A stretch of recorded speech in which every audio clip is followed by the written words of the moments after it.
आखिर सत्ता की ऐसी सनक क्यों? आखिर नीतीश कुमार को लाशों के ढेर पर बैठकर लॉकडाउन का निर्णय क्यों लेना पड़ा? आज हम जानने आए हैं ये वही नीतीश कुमार हैं जिन्होंने गैसल रेल दुर्घटना की जिम्मेवारी लेते हुए रेल मंत्री पद से इस्तीफा दे दिया था।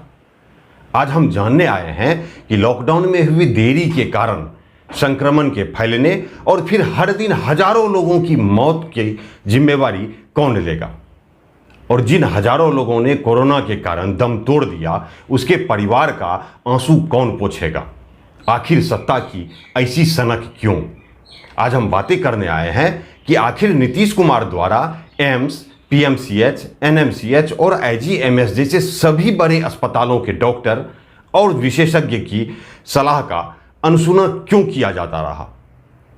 आखिर सभी विपक्षी दलों के नेताओं की सलाह को क्यों नजरअंदाज किया जाता रहा? नीतीश कुमार आखिर अपनी जिद पर क्यों अड़े रहे और क्यों लाशों के ढेर पर बैठकर सत्ता की सनक दिखाते रहे? नमस्कार, आप देख रहे हैं खबर हर पल और मैं हूं आपके साथ मुकेश सिंह। आखिर लॉकडाउन के फैसले लेने में इतनी देरी क्यों की गई?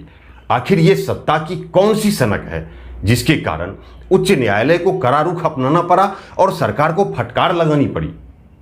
आपको बता दूं कि नीतीश कुमार की इसी सन की मिजाज को देखकर पटना उच्च न्यायालय ने 3 मई को जमकर फटकार लगाई।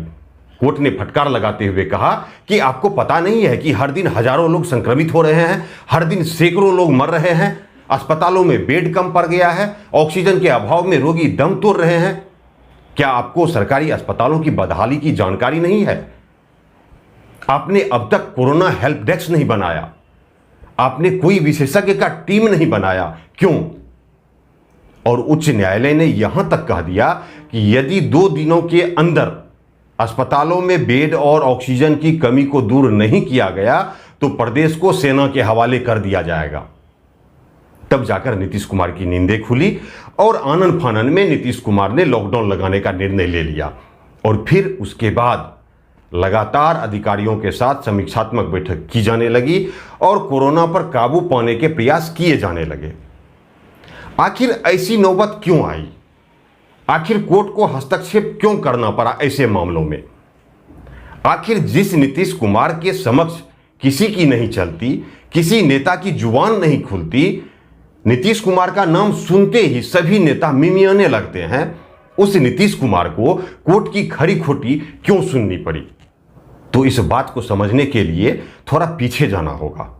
आप सभी को याद होगा कि 20 मार्च 2020 को पहली बार बिहार में कोरोना रोगी मिला था, और जब 22 मार्च को मोहम्मद सैफ नामक कोरोना रोगी की मौत हो गई तो पूरे बिहार में कोहराम सा मच गया था। हर कोई उसी रोगी की चर्चा करने लग गया था। हालांकि उस वक्त 24 मार्च को देश के प्रधानमंत्री ने पूरे देश में संपूर्ण लॉकडाउन की घोषणा कर दी थी, जो करीब 68 दिन तक चला था।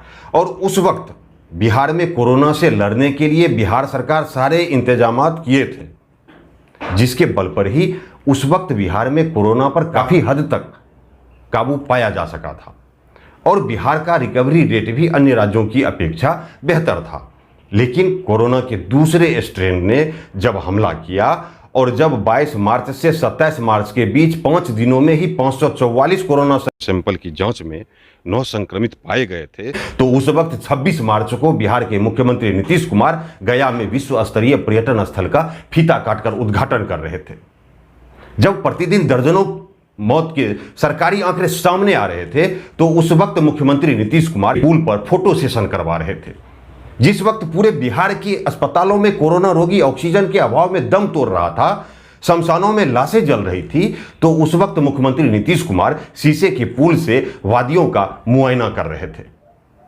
आखिर उस वक्त लॉकडाउन जैसा कदम क्यों नहीं उठाया गया? आखिर उस वक्त कोरोना के प्रति इतने लापरवाह क्यों थे नीतीश कुमार?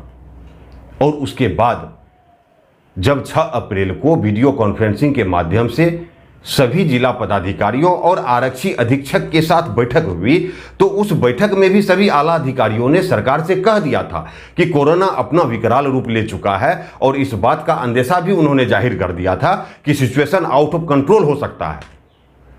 तो उस वक्त भी बिहार के मुख्यमंत्री ने लॉकडाउन का निर्णय नहीं लिया।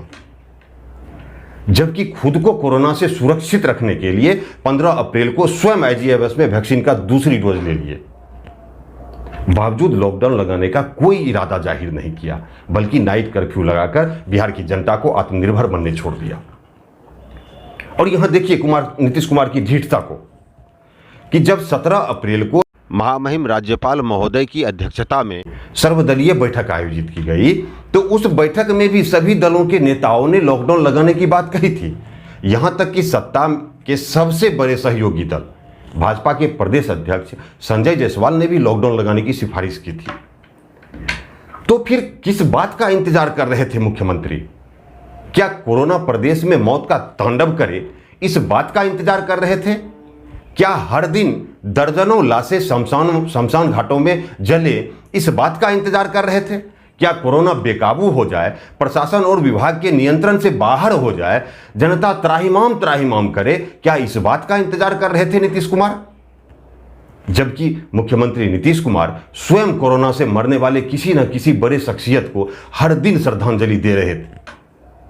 सीएमओ के ऑफिशियल वेबसाइट से जारी किया जा रहा था वो श्रद्धांजलि, और आज भी जारी किया जा रहा है। लाजमी है, सीएमओ के वेबसाइट पर जिन लोगों के प्रति शोक संवेदनाएं प्रकट की जाती है, अवश्य ही वो व्यक्ति खास और विशिष्ट व्यक्ति होंगे। नीतीश कुमार के सत्ता के इस सनक मिजाज के कारण कोरोना के इस दूसरे स्ट्रेन में हमने कौन कौन से विशिष्ट लोगों को खोया है, तो आइए थोड़ा नजर डाल लेते हैं उस पर। 15 अप्रैल को विधान परिषद के पूर्व सभापति अरुण कुमार की मौत हो गई थी। 16 अप्रैल को सीबीआई के पूर्व निदेशक रंजीत सिन्हा की मौत एम्स में कोरोना के कारण हो गई थी। 19 अप्रैल को पूर्व शिक्षा मंत्री मेवालाल चौधरी का निधन भी कोरोना के कारण हो गया। 23 अप्रैल को जदयू के प्रदेश महासचिव भोलाकांत झा की भी मौत कोरोना के कारण हो गई थी। 28 अप्रैल को उद्योग विभाग के निदेशक पंकज कुमार सिंह को भी कोरोना ने अपना शिकार बना लिया था। तो वहीं 30 अप्रैल को वरिष्ठ पत्रकार सुकांत नागार्जुन की मौत भी कोरोना के कारण हो गई, और 30 अप्रैल को ही मुख्य सचिव अरुण कुमार सिंह का भी निधन हो गया था। 1 मई को chief postmaster general Anil Kumar और सुप्रीम कोर्ट में बिहार के additional standing council Keshav Mohan की मौत हो गई। तो वहीं पूर्व सांसद शहाबुद्दीन की मौत भी कोरोना की चपेट में आने से हो गई थी। 2 मई को सुशील कुमार मोदी के भाई अशोक कुमार मोदी की मौत हुई, और जिस दिन लॉकडाउन का निर्णय लिया गया यानी 4 मई के दिन भी मुख्यमंत्री नीतीश कुमार ने अपने सीएमओ फेसबुक पेज से चैम्बर ऑफ कॉमर्स के पूर्व अध्यक्ष ओपी शाह और 4 अन्य विशिष्ट लोगों की मौत का भी संवेदना जाहिर किया। 4 मई को जम्मू कश्मीर के पूर्व राज्यपाल जगमोहन मल्होत्रा की मौत हो गई थी कोरोना के कारण। तो वहीं पूर्व विधायक शालिग्राम यादव और वरिष्ठ पत्रकार सुनील पांडे की मौत भी कोरोना संक्रमण के कारण हो गई थी। ऐसे में सवाल उठता है कि आखिर इतने विशिष्ट लोगों की मौत का जिम्मेवार कौन होगा? हजारों आम लोगों की मौत का जिम्मेवार कौन होगा? आखिर सत्ता की ऐसी सनक क्यों? आखिर लॉकडाउन के फैसले पर इतनी देरी क्यों? आखिर लाशों के ढेर पर बैठकर उच्च न्यायालय की फटकार सुनने के बाद लॉकडाउन का निर्णय क्यों? आखिर सत्ता की ऐसी सनक क्यों, जिसके कारण आज हजारों लोगों की जान जा रही है? आपकी जानकारी के लिए बता दूं और एक वीडियो आपको दिखाता हूं, और हो सकता है कि वह वीडियो आपने भी देखा होगा कि 3 मई को जाप पार्टी के संरक्षक पप्पू यादव ने दीघा शमशान घाट का निरीक्षण करने पहुंचे थे। वहां के हालात को आप देखिए एक बार इस वीडियो में। ये कोरोना की शायद बॉडी जो है वो लाइन लगी हुई है।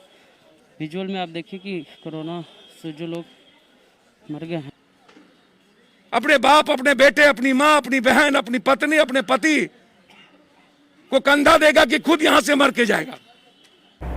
जब एक शमशान घाट में इतनी लाशें हैं तो अनुमान लगाइए कि संपूर्ण बिहार में कितनी मौतें हो रही होंगी।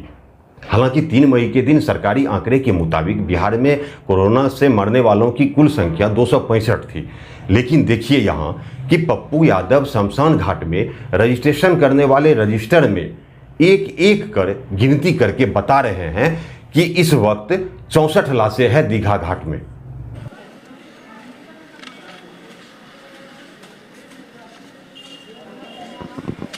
जो भी आंकड़े हैं इसको जो है गिना जा रहा है, क्योंकि अब आप ही बताइए कि जब एक घाट पर इतनी लाशें हैं तो राज्य के अन्य शमशान घाटों की क्या हालत होगी। अकेले पटना में दर्जन भर शमशान घाट है जहां लगातार लाशें जल रही है। और इतना ही नहीं, गांवों और कस्बों में कोरोना से मरने वालों की संख्या सरकार के रजिस्टर तक नहीं पहुंच पा रही है। तब ये स्थिति है। गांव में कई कोरोना रोगी की मौत के बाद गांव में ही उनका अंतिम संस्कार कर दिया जाता है और ऐसे हजारों मौतें हर दिन हो रही है बिहार में। और ऐसे हालातों में लॉकडाउन के निर्णय में हुई देरी कई सवाल को तो अवश्य जन्म दे देती है, क्योंकि बिहार उस नीतीश कुमार को भी देखा है जिन्होंने गायसल रेल दुर्घटना की जिम्मेवारी लेते हुए रेल मंत्री पद से इस्तीफा दे दिया था। लेकिन आज वही नीतीश कुमार लाशों की ढेर पर कुर्सी लगाए बैठे हैं, ये भी बिहार देख रहा है। नीतीश कुमार के मौजूदा कदम से सवाल उठता है कि क्या बिहार सरकार की शुरुआत नीतीश कुमार के पास से ही शुरू होती है और नीतीश कुमार तक ही आकर खत्म हो जाती है? क्या नीतीश कुमार के पास से ही जदयू पार्टी की शुरुआत होती है और क्या उन्हीं के पास समाप्त हो जाती है? आखिर सत्ता से जुड़े कोई नेता सही और गलत पर अपना बयान और अपनी राय रखने से क्यों बचते हैं? आज सभी नेता उतना ही क्यों बोल पाते हैं जितना नीतीश कुमार बोलने का निर्देश देते हैं? आज सभी नेता उतना ही क्यों कर पाते हैं जितना नीतीश कुमार करने को कहते हैं? आखिर क्यों डर लगता है सत्ताधारी दल के नेताओं को और किस बात का भय दिखता है सत्ताधारी दल के सहयोगी दलों के नेताओं को?